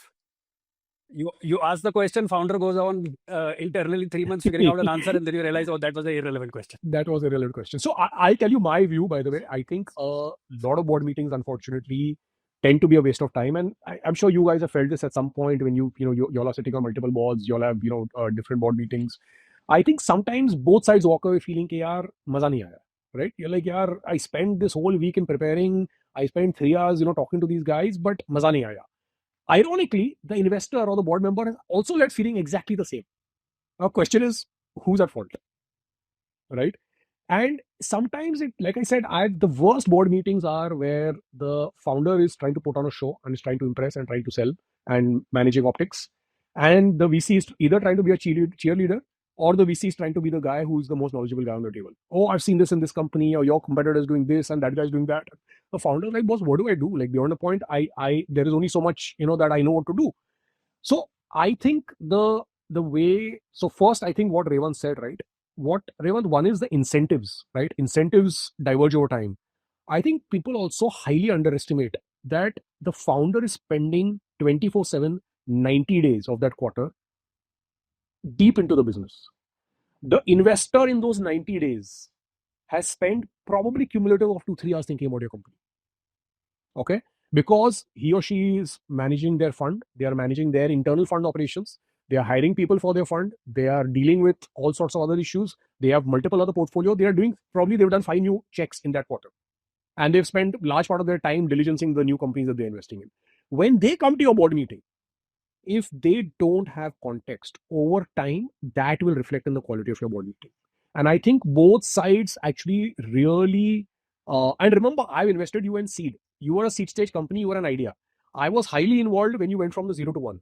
But suddenly when the 1 to 10 and the 10 to 100 is happening, suddenly you got multiple business lines. Like I remember when we funded, when we funded Man Matters originally, completely different business from what it is today. When we funded GoQuick, completely different business from what it is today, right? The reality is you also, we all underestimate that, boss, there is so much context switching that happens on those 90 days that for the board member to come and suddenly be like this Swiss Army knife, ke boss, mujhe to sab kuch pata hai, sab business line ke bare mein, you can't add value unless you have spent the time. And I think it's incumbent on both, by the way. It's not just the founder's job. Yes, it is the founder's job to keep people updated and make sure that, there is enough context that is being shared at regular intervals so that when the time comes for advice, you are getting context-specific advice. Because the worst thing I think in a startup is generic advice, because the reality is what is right for one situation is almost never right for the other situation. So I think one is that, right? The second is what you said, right? Treat the board member like you treat your highest paid executive. If you know that Tarun is really good at helping me, if I'm hiring a senior exec, Tarun can get me 10 references that I can't get by myself. Just lean on me for that. It's like what you said. If you know your senior partner X is better at something, only rely on them and give them that sharp thing. Oftentimes they are looking for ways to add value, but they don't know where to add the value, right? Which I don't think people do enough. I remember when I joined VC, and this is something that was told to me literally in probably my first year. And I said, listen, what is this value add? Beyond the point was धंधा तो founder बना रहा है. हम लोग तो पैसा डालेंगे, उतना value उससे ज़्यादा पता नहीं और कहाँ पे डाल सकते हैं. And I remember this internal line that I think we try to live by, which is, listen, in a year, there will be 1, maybe 2 big decisions that every company will take. if you can help the founder get to the right answer, help the founder again. I'm not saying make the decision. If you can, by the quality of your questions, by the quality of inputs, by the quality of industry information, other patterns that you have matched through different, situations like this, if you can help the founder get to a better answer in those one or two sort of decisions, I think you're doing your job as a VC. Likewise, if you can help surround the founder by 5-7 highly capable rockstar A plus individuals, because the reality is, was Google today has a 100,000 employees. There's probably 5, 7, 8, 10, 15 people who are driving the org. Rest is all train ka dabba, right? That's the way. Unfortunately, all companies are. That there's generally 10, 12 needle moving individuals in the company. If you have even contributed to hiring one or two of those individuals, right, I think you've really helped the company. And the last is, generally there'll be one better company move that the company will take every year or every second year, making sure that you get those calls right. And I'll tell you example again, one of my portfolio, I won't name it. There was a time where 3 years ago, this company was looking to acquire it was a very large acquisition. And if that acquisition went right, we would have hit the moon, so to speak. Or if we had got it wrong, the company would not exist 2 quarters from then. Okay, it was that extreme in terms of the variance and outcome. And we agonized over it, we debated over it. The founder was very keen to do it. I wasn't keen at all, and it wasn't keen because I thought he was doing the wrong thing. I just don't think we knew enough. We had not done a single tiny acquisition, and we were trying to, take a whale, right, so to speak. And I remember just telling the founder, listen, I'm going to be supportive of whatever you decide eventually. But it's my job to tell you why I'm uncomfortable. Because at the end of the day, boss, we all are founder backers. And like Revan said in one of the things, you have disproportionately higher information about the nuances of your business. You know a lot more about the business than we know, and we will never know even 10% of what you guys know about your companies. Okay. And you also know the competitor dynamics, you know what's coming down the pipe, you know everything, right? I am literally operating with a sliver of the information that you have. I remember just telling the founder one thing. I said, listen, if this works, great. If this doesn't work, let's figure out 1 year from now, if we were to figure out why this does not work, let's lay out all those reasons. We came up with multiple risks that why this could go wrong. And we said, what's the mitigation? In some cases, by the way, there was no mitigation. You just cannot mitigate every risk beyond a point, right? It all looks very good on slide decks and all, but beyond a point, there were certain things we said, boss, agar ye hoga, to khatam, business is done. I remember one line that changed the founder's mind. I just said, you know what? If we had done 2-3 acquisitions and we figured what it takes to get those right, and those were smaller, acquisitions that I can digest. If it goes wrong, okay, we lost a quarter, we lost some money, but you know what? The business is going to be fine. I said, boss, we have not done a single one, and we're trying to do the largest acquisition ever. If it goes wrong, we're done. Ironically, it was that advice that the founder decided that let's not go for it. A year later, we actually did 2-3 small acquisitions, and now we've done a big acquisition. And today, in hindsight, had we acquired that original company, this business would not exist. And today, the founder sees it, right? But sometimes, like I said, if I told the founder, I am not allowing you to do this acquisition, I am, exercising my veto right, blah, blah, blah, blah, blah. It's just you've already destroyed the relationship. So sometimes I believe that even telling the founder, ke boss, end mein aapka call hai. We will support you no matter what. We have anyway bet, everything on you. It's your decision to make. But my job is to just help you get to the right answer. I think in that framing, oftentimes makes the founder much more in a listening mode versus in a defensive mode or a evasive mode. At least that's been my experience. Yeah, that's very well said. I totally agree that, when you say to a founder कि ये नहीं होगा, Yeah. ये तेरे से नहीं होगा, it gets into that mode where अब तो मैं करके रहूंगा, even if that's a bad battle to fight. Because No, founders because are that archetype ना कि मेरे को तो कुछ world के against prove करना है. And then you get absolutely. onto that road, which is a road, which we should have traveled. Yeah. That I think that what you nicely put it that, when you say that, okay, let me help you show the mirror, you only take the decision, but and doing these pre-mortem exercises, of course, helps in terms Yes. of are there any blind sides which the founder has. Yeah. And then coming up with a joint answer is a better one. Yeah. But इसमें I have a question, Tarun, that a lot of our viewers and listeners, actually, we have more listeners than viewers, which is great. Yeah. Because clearly they don't want to see our ugly faces. They're like, yeah, let's take it again, right? Not everybody will have the privilege of having investors like a Z47 or a Elevation or a Peak and, the top tier funds as such, right? And even if it's top tier funds, sometimes there are different personalities at play, right? Like I speak to a lot of founders who, I think everybody starts off very, very defensive. यार इतना data क्यों है? हर महीने call क्यों चाहिए? आज यार बुरा लग गया मुझे, ये बोल दिया, ये तो मेरा बिजनेस समझता ही नहीं है करके, right? This is a very common, and I hope you don't mind, I am sure you know that all of No, no, talk, right? So of course, it's a of very course. common thing that and it's easy to bash on the investor ना. See, to be honest, जब भी दुख रहा है ना, तो सबसे simple, जैसे मैं अपने टीम को बोलता हूँ कि whenever you are unhappy, all of you go out for a drink and bash the CEO. I am the bad guy. ठीक है, तुम भड़ास निकाल दो. Like similarly, founders के लिए कोई तो चाहिए ना हमें, right? तो I think first direction goes there only. Over time, I have realized that if you have that privilege where you can be open about everything to your investor, these conversations help. But that's not the case for 90% of the founders, right? Because they may have some family offices who have very different ways of investing, or a private equity. But the private equities, players are still operating in the same way that they were operating 10-15 years back. कि promote Yeah. हो रहा है, मेरे को अपना CFO डालना है, मेरे को अपना हेड ऑफ HR डालना है, सेल्स बंदा मैं ही हायर करूंगा, एवरी 3 महीने बोर्ड मीटिंग होगी, लेकिन हर महीने MIS कॉल होगी, और उस MIS कॉल पे मैं 4 घंटे हर लाइन आइटम को क्वेश्चन करूंगा. So there are different kinds of investors, right? And most founders, at least even today, I thought 10-15 साल में सॉल्व होगा, but I've been seeing this for 10+ years now, hasn't changed. The first 2-3 years usually warm up होने time लगता है, that investor founder relationship or board member founder relationship. Any broad guidance that you have for founders and operators to shed that view? And yes, there will be investors who will look at some data, and I think the first point, I'll also tell you where the trigger happens. The day someone panics, MIS देख के, और वो होता ही होता है, अरे इतना loss कैसे बढ़ गया, अरे सेल डाउन होगी मंथ ऑन मंथ, क्या हो गया, is the moment people are like कि भाई मतलब भरोसा करना, मतलब ठीक है ऊपर नीचे होती है करके, right? And there are investors who have seen enough to know that things just don't go up in one direction. Of course. Like I remember the first 2 years, every board meeting, I used to guide my team that show me charts that go up and right. मेरे को और कोई chart देखना ही नहीं है, मैं वो chart दिखा. Not that I want to manage the board, because I by design, see, I've been doing board meetings since 2013.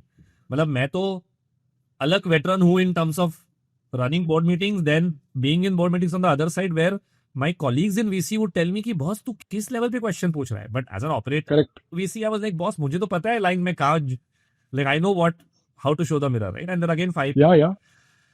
it's just hard to understand and get to know each other. Is there any guidance on how do you start off early only versus take 2 years to So- figure out really how to manage a good board? Yeah, I think it goes back to what I said. In my mind, a lot of this needs to be solved. You need to know who you're getting in bed with, right? Like I said, just the way, like if, आपके पास if option I नहीं know है, enough of, आप ideal situation बोल रहे हो कि मेरे पास 3 term sheet है, और मेरे को या चिराग को कॉल आएगा कि who should we take money from, right? Let's take a case of most founders who barely get the first round done. They have one investor and they couldn't choose who they got, right? Like I go back to our Rebel days, where for the first 5 years, I was literally with a ball in my hand saying, boss, come and give us money, right? And it was a hard journey. So we couldn't really choose. And no, which is fine. You may not 90% of choose. founders- See, I think, yeah, but I'm saying even having, while you didn't choose, I'm saying even in that one guy, let's say you didn't have a choice, right? You either had to die or you had to raise money from a particular VC. Everyone will take money from a particular VC. Very rarely you will say that path is worse than shutting down my company. I'm saying even in that case, did you speak to 5 people who this VC has been on the board of to understand what kind of person you're getting in bed with? What is the day-to-day going to look like? Where can this person add value? What are this person's hot buttons? How should I engage with this person? How should I be investing from my side to build trust? I think sometimes it's just the setting up of that the foundation of that relationship, right? It starts with transparency, it starts with trust, it starts with communication. And in my mind, if you don't know, right? See, it's like this, right? If I don't know you, it's going to take me, whatever, a year, 2 years, 3 years to know you. But if I can speak to 5 people who have worked with you for the last 5 years, in a half an hour conversation, I already have such a head start in terms of knowing what Revant is, what Revant is really great at, what are the areas where I should not bother Revant because, he's going to lose his shit on. I think in that knowledge, 90% of founders enter the VC founder relationship with being completely clueless about what is it that I'm getting into. I think that's a start. I think that definitely helps a lot of things. Second, after that, like I said, is just over communication. Like I think what you were saying right at the beginning of the episode, Shantanu, where, I can understand where today, you are not getting sending updates to your angels who backed you 10 years ago. But in the first 2 years, when you are not raised an institutional round of funding, you were probably emailing them every month, every second month, giving them an update saying, here are the key updates, here's what went well, here's what didn't go well, here is where I need your help, right? How often do people do this? Even today, right? Half the VC funded companies will send their board deck less than 24 hours in advance. And the excuse is always the same. Sorry, too much going on. 9 a.m. board meeting, 10 a.m. board meeting, deck will come at 3 in the morning. So the founder is very working. The founder is working his very ass off, right? Poor guy's up till 3 in the morning sending out his deck. Now, who do you blame, right? At some level, you're like, boss, इतना fight मर रहा है, अभी वो board deck बनाने में जितना time लगता है, उसने रात को बैठ के बना के भेजा. Now, last thing you want to do is scream at the guy saying that, boss, why did it come so late? At the same time, the founder has in some way said that this board meeting is not important enough for me to give context to this person that they can read, they can come see what is the worst board meeting. Worst board meeting is an update.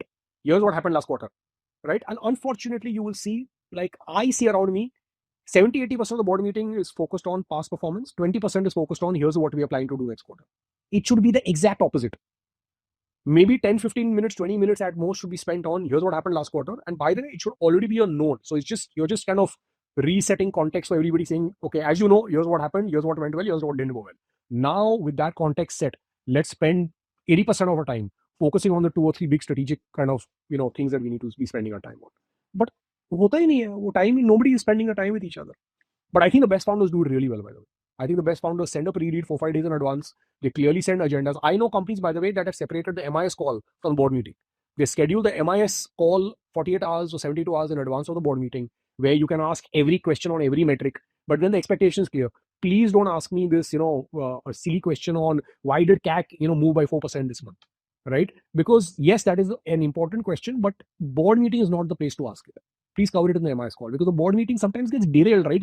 How many times have you guys seen where a board meeting is completely taken over by 1 or 2 individuals in a completely random direction where the founder didn't want to go, right? And where the founder hence walks away saying, well, this was a waste of my time. We did that, by the way, Tarun. So 5 months back, and we don't do it just before board meeting. We just do a monthly MIS call separately. It's Absolutely for everyone. I don't think you'll be surprised to know that Avnish doesn't attend. He's like, I don't need to know every explanation. But he will know every number. I know. वो अलग mail आ जाता है उनका. आपके format में जो MIS भेजते हैं उस पे वो क्वेश्चन करते हैं कि ये वो separate. But I think this is very helpful actually. That a monthly MIS call is very separate, whereas your strategic discussion meeting is very separate. Just separating those two out mentally helps significantly. And I've seen, and even then, like I said, the framing of the choices to me is really important, right? For that, the founder needs to take time to say, boss, in this board meeting, what do I want from this board meeting? If I want clarity on these 1 or 2 strategic sort of dilemmas or strategic points I am internally kind of debating with, I need to prepare the board. I need to send them the context. I need to tell them the pros and cons. They need to know I've thought through these different things, and I need to then frame the trade-offs. So that the investor boss, none of us are geniuses, right? You guys are the geniuses. We have to come to the board meeting with some thought prior, preparation. If I need to Revan's point, right? Let's say I'm not plugged into what's happening in quick commerce, but if I know that is one of the key points you want to discuss, I can pick up the phone on my VC friends and say, boss, kya ho raha hai? Tell me what are your learnings from these 3 things, and I can come to you with some hopefully more sharper directed input that will help you.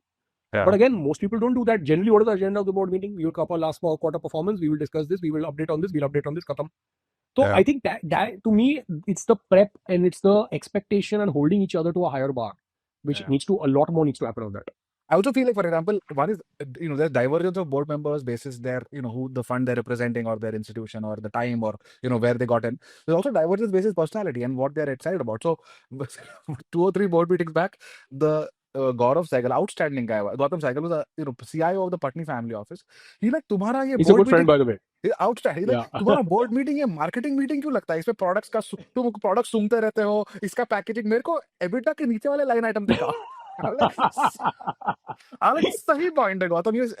But Arjun on the other hand, who's like a hardcore FMCG guy, look, cartridge razor ratio क्या है? बाकी सब छोड़ो. What is the cartridge? Because that line is the most important, and both are equally important questions. But their perspective to performance, rightfully so, is very different. And I think I've learned this along the ways. the ability to draft an outstanding pre-read document is so important for both of these audience Completely. members, right? So what is the financial performance of the company? Like total P&L, category P&L, channel P&L, guidance. And hence, for each of these, what are the 5 so whats? Forward looking. I love what you've Yes. said, Tarun. 70% is forward looking. तो इसका so what क्या है? Right, you put that down. उसके बाद तुमको Instagram reel दिखाने हैं, तुमको नए Absolutely. product launches का क्या insight है, वो सब भी important है, लेकिन that should be annexed. And Yes. people can refer to it and the way you present. I hate when you like people go page by page and read out. That's ridiculous, right? Presentation should be 20-30 minutes. Each person from the team should kind of say, here is the main message, here are the 5 so whats. And by the way, here is a double click I wanted to I'm personally excited about and would love the board to react, or here are the 3 things I need help on. But if you can orchestrate, and this requires preparation, I've realized this because there are 10 people in the room, there's a senior team, many of them are there in a board meeting for the first time, they're also nervous, right? For you to prepare, maybe rehearse is the right answer, and then orchestrate well as the founder is so critical. So yeah, I think this is again a learning process where I think if you were to give me a rating on the last board meeting, I gave myself a 2 on 10, and that's also very generous. So काफी जाना है इस पे आगे. So I'll tell you there, honestly, I think all of us can play timekeeper, but it comes down to the founder, because see, end of the day, you are that whatever orchestra ka, whatever that guy who does this thing, that's the founder. Okay, if the board meeting is going off track, it's very important to call timeout and say, this is important, but this is not the place and time to do it. Let me engage with you separately on this topic. I've been in a board meeting, by the way, where on a particular brand campaign and the tagline of the campaign and the colors used in the new logo has, people have spent 2 hours on. And I'm like, boss, none of us are experts. We are VCs for a reason. Agar, if we were experts at this, we would have been in, marketing head at some large FMCG company or whatever. But it's crazy how people can derail the entire board meeting with some such random topic. And sometimes the founders do not call timeout, right? In this And to part, tell I would be surprised, Tarun, if the founder purposely spent time there because they didn't want to spend time on the number. they didn't want to spend time on the other stuff.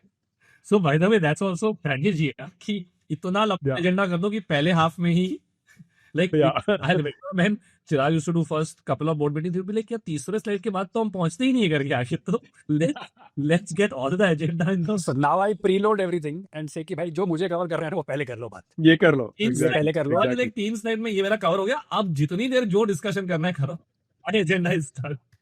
What do you guys think about having your key team members in board meetings? What's the right stage to do it? In fact, I was coming to that. I have, let's say if you were to balance between doing those strategic discussions to giving your KMP more exposure, how should one think about it? I have started doing like 3 board meetings now where we've given them exposure. Of course, it works beautifully, in terms of exposing them to the board, understanding zoom out things. But I still believe that board meeting is founder style. तो मेरे को बहुत दुखता है आजकल कि यार if the discussion is not meatier and it's going like an update meeting, कि ये मेरा टाइम है यार, मेरे टाइम में I want to ask like meatier questions और वो नहीं हो रहा. So I don't have a clear answer कि यार कब करना चाहिए. I think exposure needs to be given for people who have rightfully played and are at that level. But what extent I have started to do it in a more update way कि यार आप 15 minute का update दो, आप 20 minute का update दो. But the other answer is okay. The earlier our meeting used to be 2 hours. It started to become 3 hours क्योंकि मैंने बोला मैं तो अपने 2 घंटे नहीं कम करूँ. Correct. No, so I think, and there's no one right answer. At least what I've seen is as companies mature, the sometimes the founder needs to change their role from being the operator to the actual orchestra conductor. Okay, where you are not necessarily being the guy in the limelight.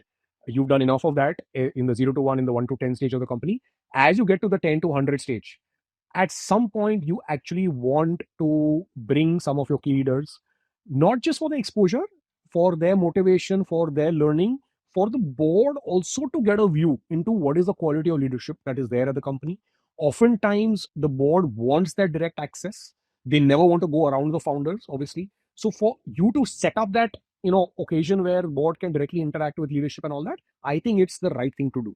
Now, what is that balance, right? Is it a every alternate board meeting? Is it a 1 hour in a 3 hour meeting, 1 hour in a 4 hour meeting?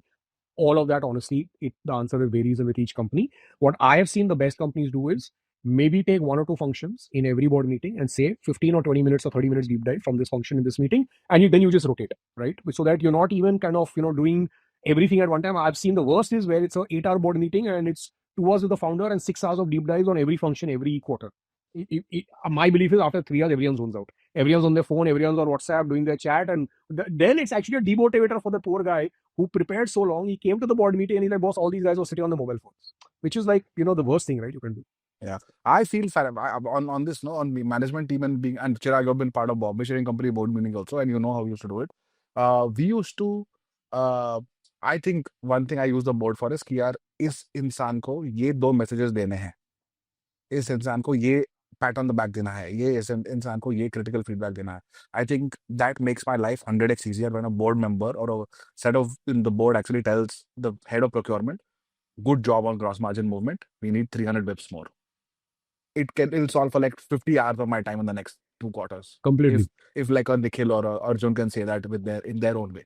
So घर की मुर्गी दाल बराबर होता है. तो board meeting में मैं again I think यार what's the best use of resources leverage to give But now team that messages? Shakti people know this, they know that ये Shakti ने feed किया है करके. तो For sure. तू publicly इतनी बार बोल देते हो कि I tell my board member what to give feedback to my team, तो अब तो उनको सबको पता है. तू घर की मुर्गी दाल बराबर. Still works. It still works, which is so how powerful the strategy actually is. But so Tell me that one thing, guys. हाँ. One question I have for you all, and this is something that we again discuss internally a lot. And again, I was just reflecting on something that you said, Revant, which is how do you build that initial trust where the founder feels comfortable being vulnerable with you, right? The term we use internally is, are you the first port of call for this company or for this founder, right? And it is a actual aspiration, and internally, actually, we all are not judged, but we are like the way we encourage our team members and the younger MDs and everybody, like, boss, your North Star is in the most important companies. Are you the first port of call for the founder? For both good news and bad news, right? Now that is a right which is earned. It's not something that मैंने पैसा डाल दिया तो founder मेरे को call करेगा सबसे पहले, right? Over time, as the company gets multiple investors and multiple board members, that is a right that needs to be earned every day by your level of involvement and by the quality of advice that you are able to give the company. How do you all think about this? Because in my mind, that is, when you say first port of call, by definition, you're saying that you have created a safe environment where the founder doesn't feel judged and evaluated, where the founder feels comfortable sharing bad news with you. In some cases, the founder is also being comfortable being vulnerable with you and telling you, okay, boss, shit is hitting the fan. All this stuff is not going right? What have you all seen? How do your best board members, what have they done? I'm sure there are certain board members that you feel more comfortable reaching out to first.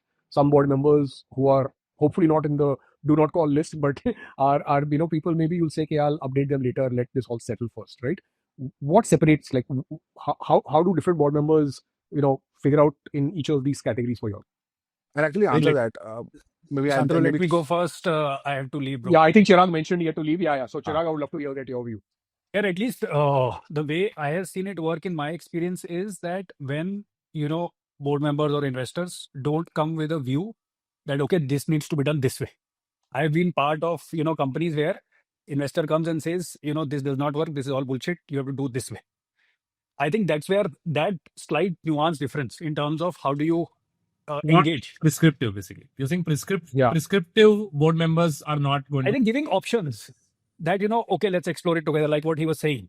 Even when, let's say, it was coming to acquisition, where founder would have it requires a lot of gut feeling, right, when it comes to acquisitions. And then also, how do you ensure that you cover for blind sides and still are not prescriptive or still are not saying this will not work, XYZ. And I've seen it in multiple companies, it does not work. That definitely is one thing which, separates. And I think two for me is, there will be ups and downs in businesses. And when an investor board member says, yeah, we are in this for long term, let's not worry about 1 quarter.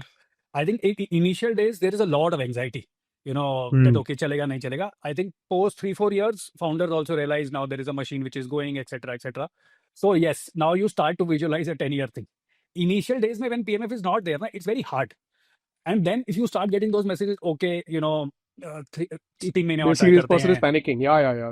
And then if the investor also gives that, then it becomes a little bit of I think those two important things, at least in my experience, have worked in terms of building those relationships. But what about the safety? Like, for example, communicating bad news. Like, what have people done well with you where you feel that this person, bad news, he's the first person I'm going to call? So that's what I was saying, that, these two things help build the relationship. And then, of course, once I'm on that journey, then of course I'll reach out to you for How they respond, yeah. not so bad news, then bad news.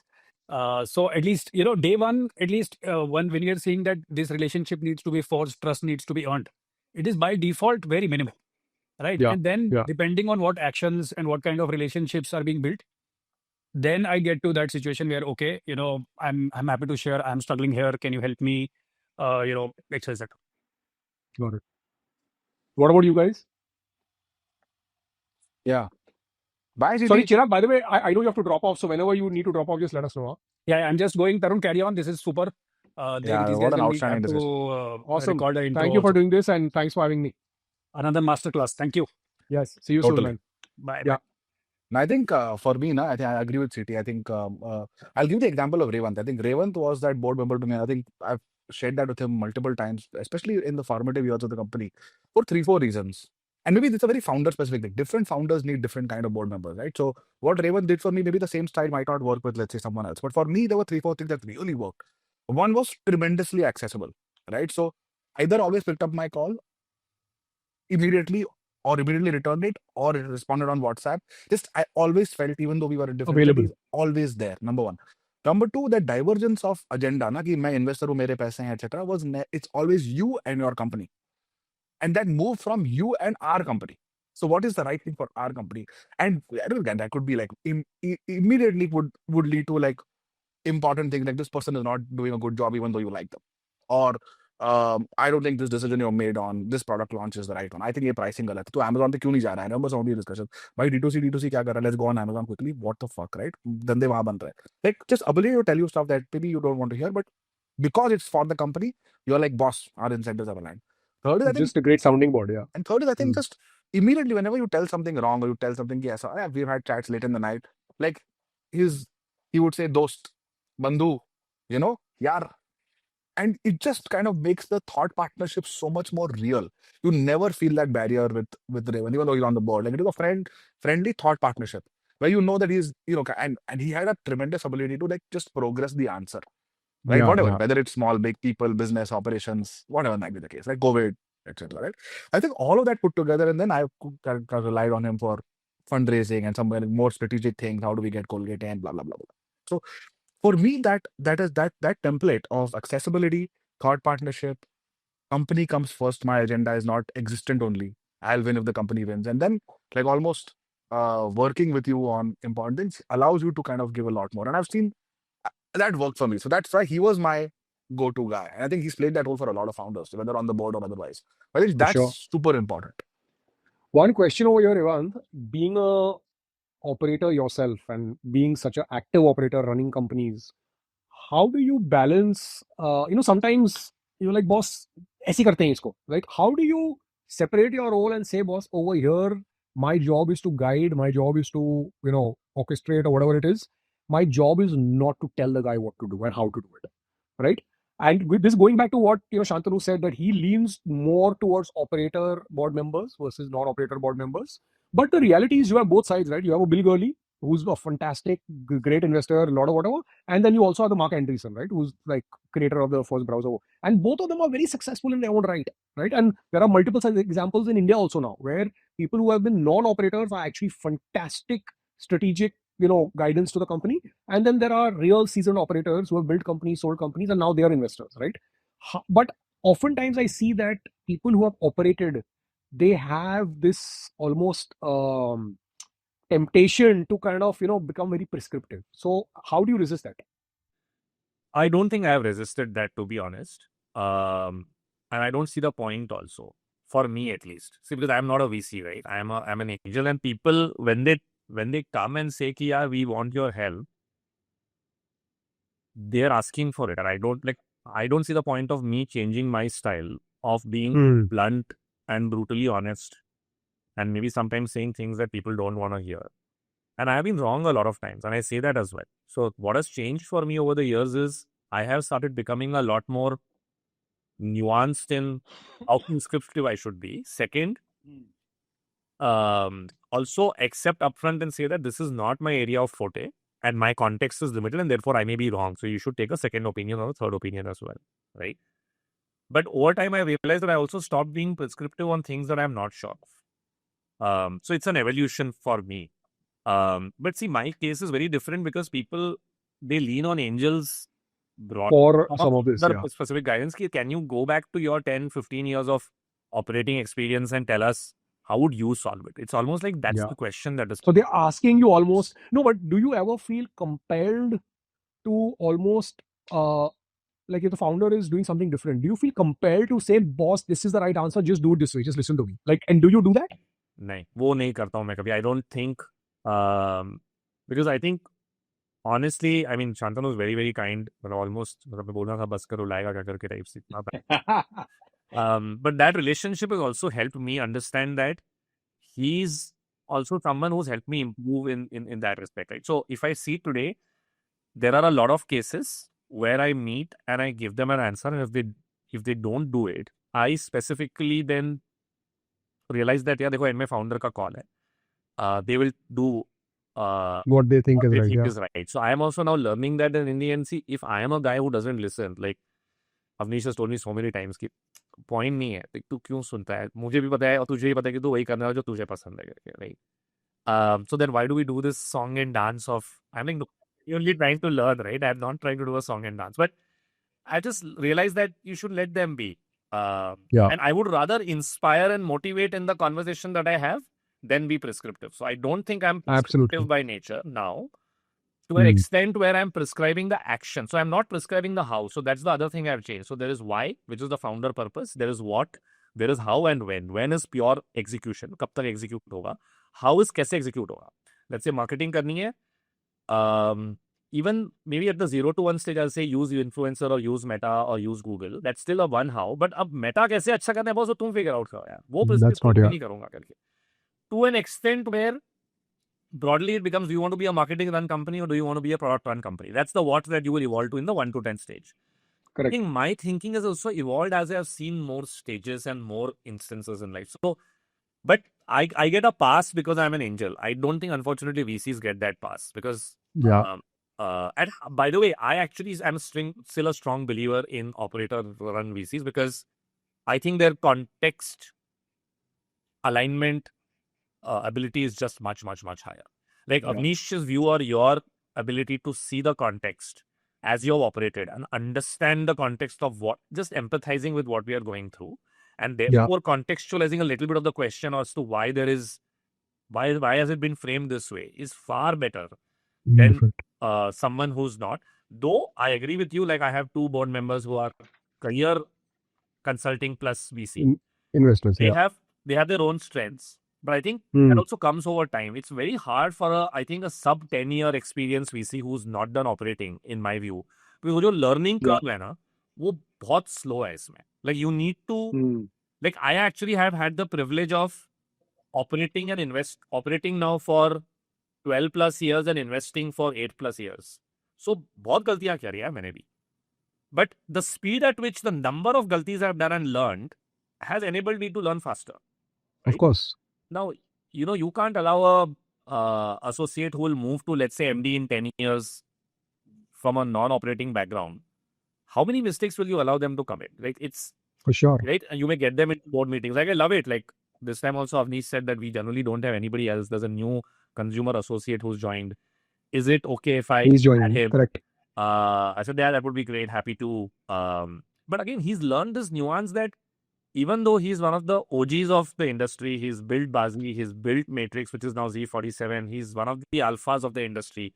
It feels so nice to just be asked, can I just have Correct. this? Oh, yeah, for It's sure. your Absolutely. permission, it's your call to say. Just Yeah, think that, It's your party. We are only attending the party. but that's one thing that comes with experience.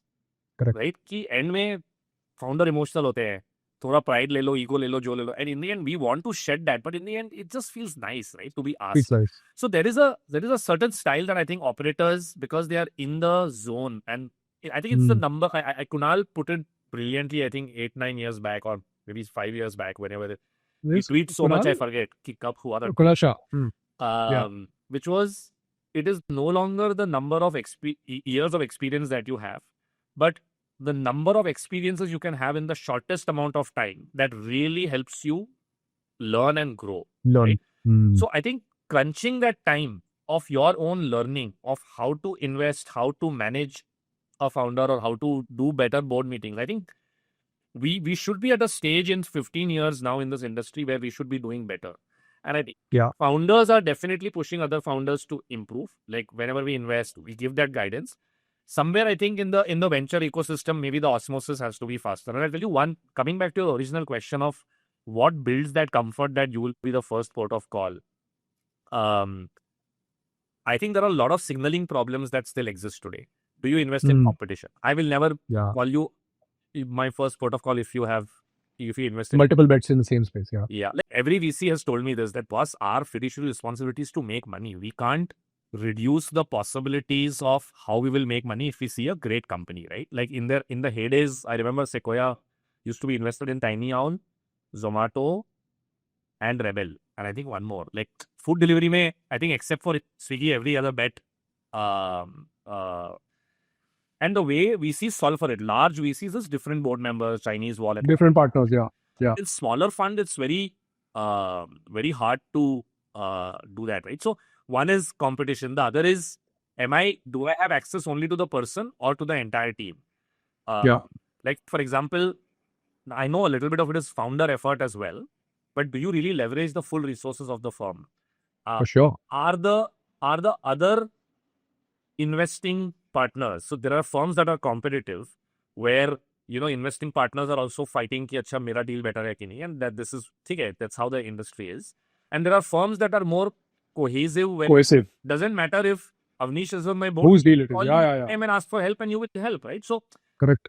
I think these are signals that are more critical that founders read over time to understand that is someone truly invested in shareholder value creation, not Yes, for themselves, yes. but for the company. But for the company, yeah. Versus our people are just looking ki, acha yaar, yes, your primary customer will always be your LP. And your job is actually to be a money manager to make IRR. Nothing is going to change that. That is the objective fiduciary responsibility that you have. But how you do it Yeah. is very critical. And there are, I think, enough signals that people don't pick up. Yeah. So this investing in competition, as you can imagine, it's a hot topic in every VC, right? And it's not an easy answer, and I'll tell you why. As a practice, we don't do it. But it's hard to say never, and I'll tell you why. And it's a very open chat. I would love to have your this thing. Let's say I've invested in some company 10 years ago. That company is still active. I am already in my third fund after that. Does that mean that one check in one company at a point in time means that that sector is completely closed to me forever? Number one. Number two, if I were not to invest, it's highly likely somebody else would have anyway given the company money. Now, your point that the same partner should not be there because my insights and my information should not be shared, absolutely. Sometimes we've also had cases where the first company is actually going nowhere. And it's clear to you that you're not going to make money out there. So, like I said, I know it's not an easy answer, and nobody wants to ever be in a situation where you are directly competing with another company in a similar stage of evolution, going after the direct. Because sometimes, by the way, companies evolve, right? You gave Zomato. There was a time when Zomato was only doing classifieds and had gone on record saying we will not do food delivery, right? And that's when Tiny Owl was doing food delivery. So I think these things also evolve over time, where it's very hard to know at a point in time, 5 years from today, what will these two companies be doing? I think Yeah. I I'll completely tell you, agree. Waldo. Sorry, just on that, No, if go I on. can quick revert. I think it's completely fine. Your fiduciary responsibility is to invest and make money for your LP. So you should. Nobody will ever sign and say, I will not invest in these companies. You should. But then I think the founder ought to know. Yeah. No, Absolutely. more than that, I think what investors That they're emotional. It is okay now not to be the best friend. I will make money in this Yeah. company, but I will not be the. I will not get all the information. It's okay. So I tell you what a founder has told me this. By the way, this was a conversation I had with one of my founders 3 months ago.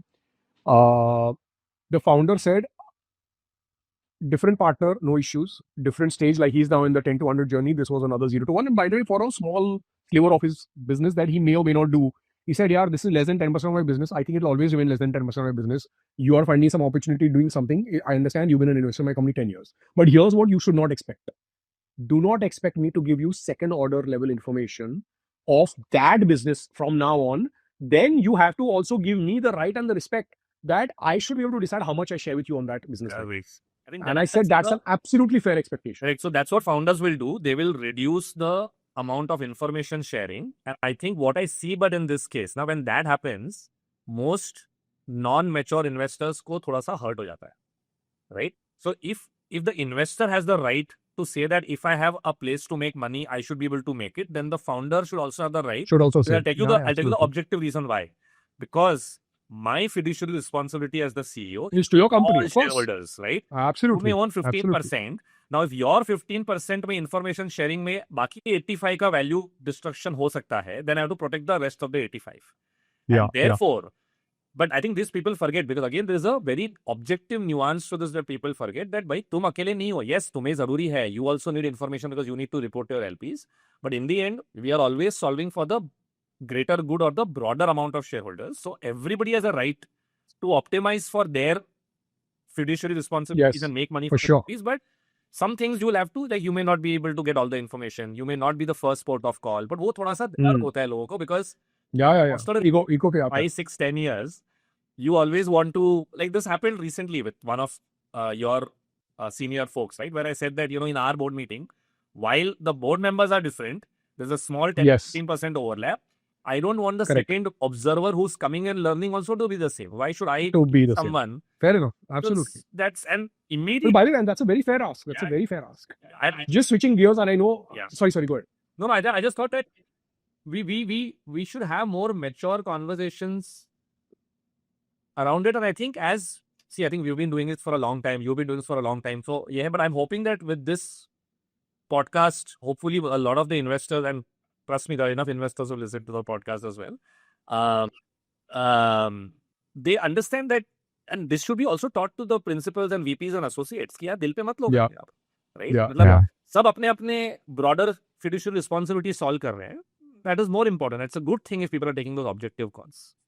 Correct. I think on this, I love the point that you both raised on maturity, right? I think founders are smart. And I think, for example, with Revant and me, it was easy for him to be himself because I was soliciting support. But in a VC on the board, it's a transaction that's happened. Equity has moved one way, cash has moved the other way. Now we are stuck with each other, right? Now, how do we make this work? And, like it's almost like that. You have to earn your stripes. Both founder also has to earn their stripes. Investor and board member also has to earn their stripes. And I think the stripe earning can happen in small value-adding ways, right? For example, Arjun, sure.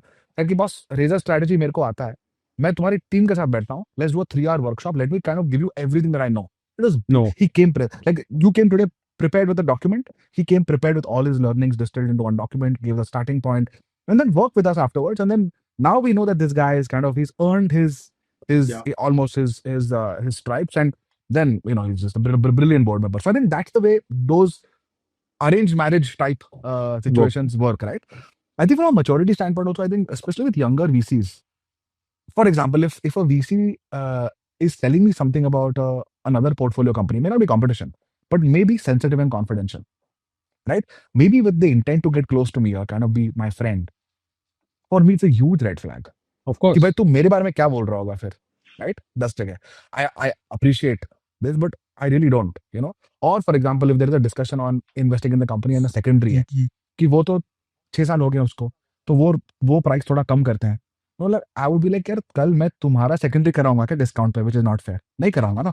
So how are you thinking that way, right? So these maturity kind of proofs, and again fork in the road type discussions, right, is where I think a lot of the stripes are earned. Trust gets built. Absolutely. For me, that's very important. As a founder, for me, the moment I see people kind of have a larger, like what Abneesh or you or what Revant is talking about, they are like largely, you have to realize that founders look at you with a certain amount of awe.